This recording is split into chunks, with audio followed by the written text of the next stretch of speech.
NVIDIA's CEO openly admitted at a major global summit that China is not aiming to catch up in the AI race, but it is actually on the track to win it. The reason, he said, is not faster GPUs, but something far more disruptive than that. But before we dive into it, make sure to subscribe to our channel for more innovative modern technology breakdown videos. The statement that changed the narrative. Most people expected the usual talking points from Jensen Huang, like supply chains, chips, and competition, when he spoke at the Financial Times. But he delivered a warning this time, instead of stating normal things. And this warning was not for China, but for the West, as he said, China will be the one to win in the AI race. There was no might or could in his speech, and he used will. That statement landed like an earthquake because it came from the man who built one of the most valuable companies on Earth by selling the strongest and fastest GPUs. With billions of transistors switching on and off, a lot of ones and zeros, brute force power, NVIDIA's entire empire is based on digital computing. It dominated everything from gaming to supercomputers to artificial intelligence because that one single approach worked perfectly for decades. But Huang was talking about something that is even deeper than better GPUs or faster silicon, because he was pointing at a future where digital computing itself becomes the bottleneck. Beijing was focused on quietly solving a problem that Western engineers had already abandoned nearly 100 years ago, while Washington was just trying to cut China off from advanced nodes by sanctions and export bans. The computing path the world abandoned. There existed another path before binary computing started ruling the world, and that was analog computing. Analog computers used to work with continuous signals. Instead of chopping reality into discrete bits like 0 or 1, they used to mirror the way nature behaves.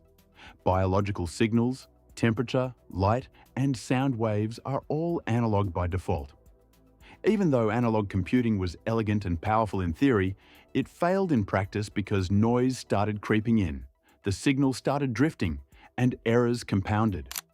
The results would become meaningless after a few calculations.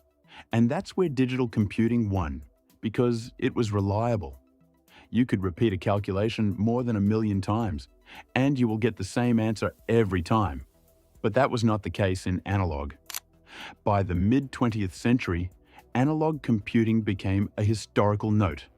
It was declared dead because it was something that you could read about in textbooks, but not something that you could build the future on. For almost 100 years, that assumption went unchallenged until today. The 100-year precision problem. No matter how clever the design was, analog systems could not maintain accuracy over time because the only fatal flaw in them was precision. Every operation would introduce some tiny errors, and when enough operations were stacked together, the result would collapse into noise. The real breakthroughs went into shrinking transistors, increasing clock speeds, and packing more and more logic into silicon, while the Western research largely gave up on analog computing. Digital computing became the destiny, while Moore's law became the religion. But China didn't forget about analog computing entirely. It archived it, studied it further, then waited. In October 2025, researchers at Peking University published a paper that was powerful enough to shatter a century of assumptions. They didn't make any major changes or tweaks in analog computing, but they only solved its core flaw. They achieved precision in analog computing that can compete with or, in some cases, overpower digital systems. The breakthrough that changed everything. This paper describes a system that has the ability to perform the log matrix equations by using resistive random access memory, also known as RRAM. That phrase may not sound revolutionary, but what it actually represents is staggering in its place, because matrix operations are the backbone of modern AI. Every neural network, every transformer model, and every training step boils down to massive matrix multiplications. And GPUs exist almost entirely only to do this, but at a faster speed. What Chinese researchers demonstrated was an analog chip that uses physics itself as the computing engine to perform these same operations directly in memory.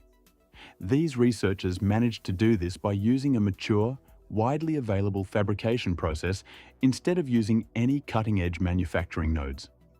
No 3nm, no EUV lithography, or forbidden machines were involved in this achievement. Why digital computing is hitting a wall.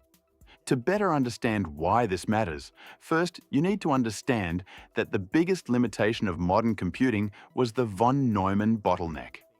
Every operation happening in digital computers requires the data to move back and forth because, in today's computers, memory and processing are separate.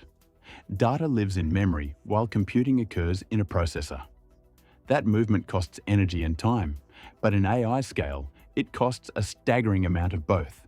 That is the reason why modern GPUs consume hundreds of watts and sometimes more than 700 watts of energy. We have reached the point where silicon is not the limiting factor, but energy is, because training large AI models now puts a lot of strain even on entire power grids. And analog in-memory computing attacks this problem at its core. How RAM analog computing actually works. RRM stores information as resistance values instead of going for binary bits. You can think of it like a light dimmer with hundreds of possibilities, instead of a light switch with just on and off.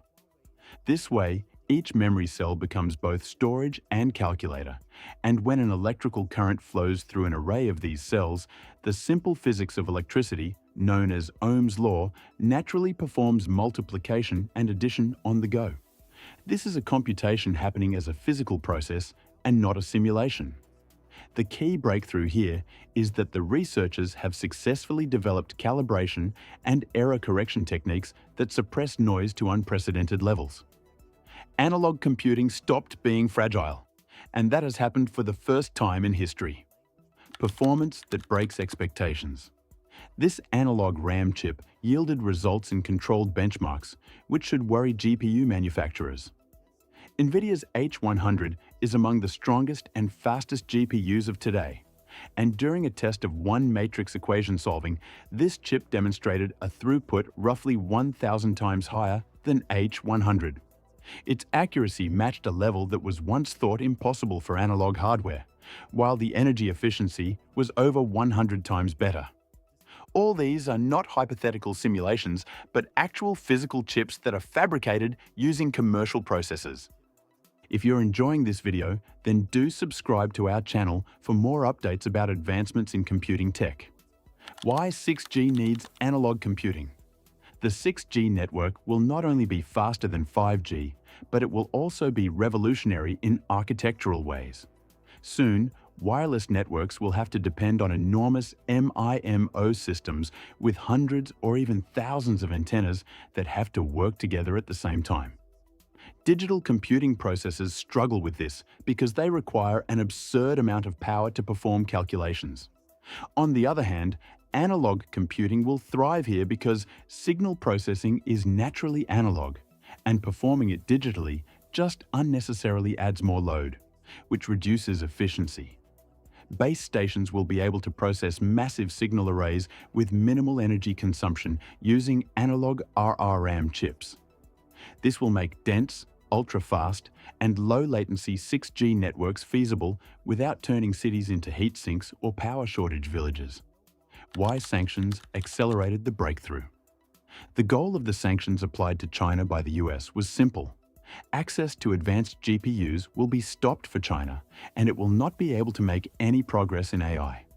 But what they didn't expect was that innovation does not always move on a straight path. The Chinese government instantly adapted to this behavior, and they intensified their research by increasing funding. These sanctions actually helped them boost their creativity. China needed NVIDIA's most powerful chips, like H100 or H200, for training their AI models, as NVIDIA is the ruling emperor of GPUs, at least for now. But when this access to chips was blocked by the US government, China didn't stop building AI. They actually started looking for other ways. Huawei built its own operating systems, while domestic chip makers scaled up and telecom infrastructure expanded globally. The analog computing breakthrough also follows this same pattern, where China got locked out of digital supremacy and it started investing in alternative paradigms. The impact on AI training. Training modern AI models is brutally expensive because digital computing needs a lot of energy and time for processing.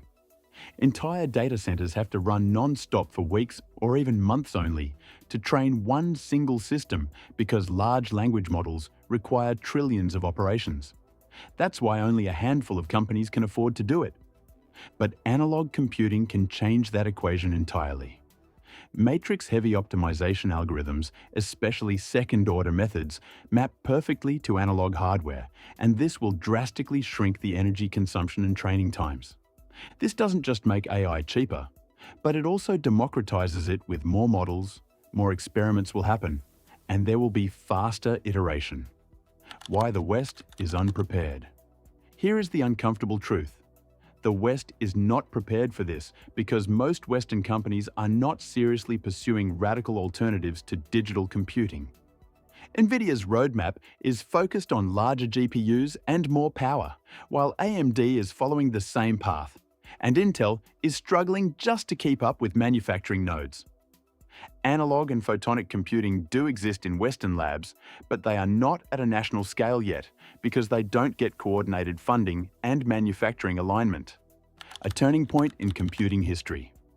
Historians of the future may look back at late 2025 as a hinge moment and the point when analog computing crossed from interesting to inevitable. Digital systems won the 20th century by defining personal computers, the internet, and early AI. However, the demands of modern AI, scale, speed, and energy are now exposing their limits. Even after this breakthrough, GPUs will still matter, and CPUs will still matter, because analog computing does not replace digital computing entirely, but the computational core of AI will be shifted. What comes next?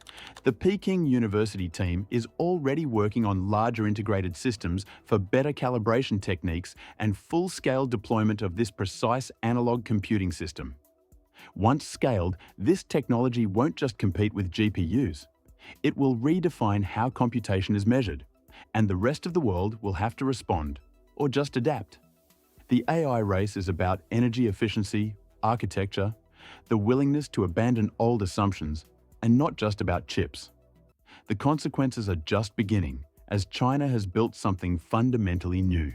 If you enjoyed this breakdown video, don't forget to subscribe to our channel for more technological breakthrough videos.